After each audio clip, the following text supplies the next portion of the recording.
Hey everyone, welcome back to Homemaking 101. Today is part 2 video of our royal icing sugar cookies. So today I'm going to be showing you how to decorate them with royal icing. So you're going to mix up your royal icing. You can look up any royal icing recipe. Mine is 4 pounds, which is 2 bags of confectioner's sugar, 3/4 cup of meringue powder, 1 1/3 cup of warm water, and 3 tablespoons of almond extract. So you're just going to mix it up and then separate into little bowls for however many different colors you want.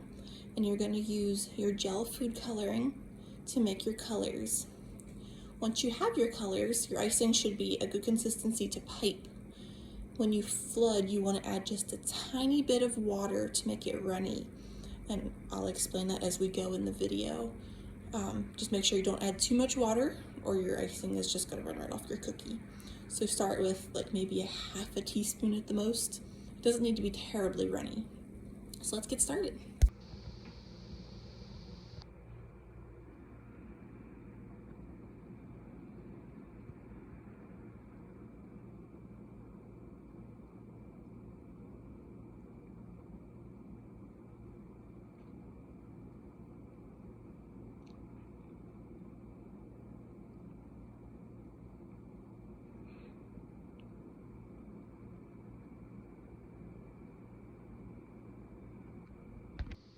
Right, so we're gonna go ahead and flood the rest of this pumpkin. So for the center, we flooded it a while ago. I left it dry almost completely. Otherwise, your icings will run together.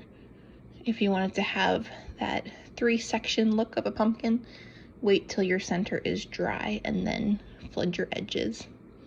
Also, when you're flooding, you want to make sure your icing is a little runnier. You don't want it too runny or it's going to run right off your cookie.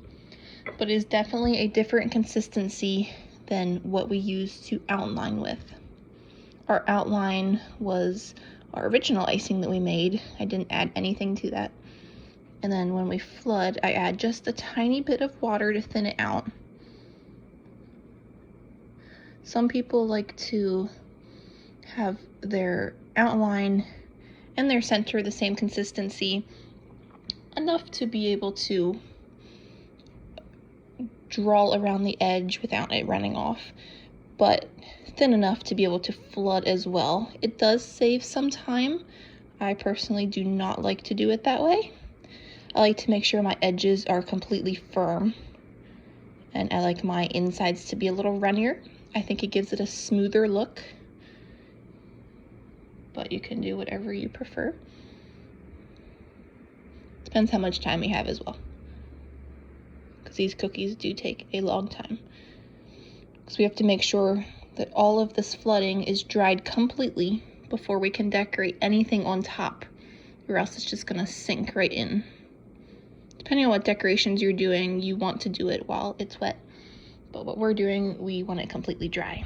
So there is our pumpkin. We're gonna let it sit and dry until completely hardened. All right, so for my smaller section of my brown stem up here, I like to use a toothpick because a spoon is just a little too big for up there and I tend to over flood. So we're gonna go ahead and use our toothpick here. Just dab a little bit in. You can only get a little bit at a time with a toothpick, but it does work a lot better. You don't want to overfill these guys or underfill them. You want them to be the same height as what you piped around the edge. There we go, simple as that. As you can see over here, this one cracked. I did move him before he was completely dry. Just remember, these cookies are very delicate, and do not move them before they're dry. So our cookies have sat overnight to dry. They're almost completely hard, but not quite. So you just want to be careful when you're decorating them that you don't press too hard on them. Today I'm going to be doing more of a sweater look on my cookies. You can do whatever you want.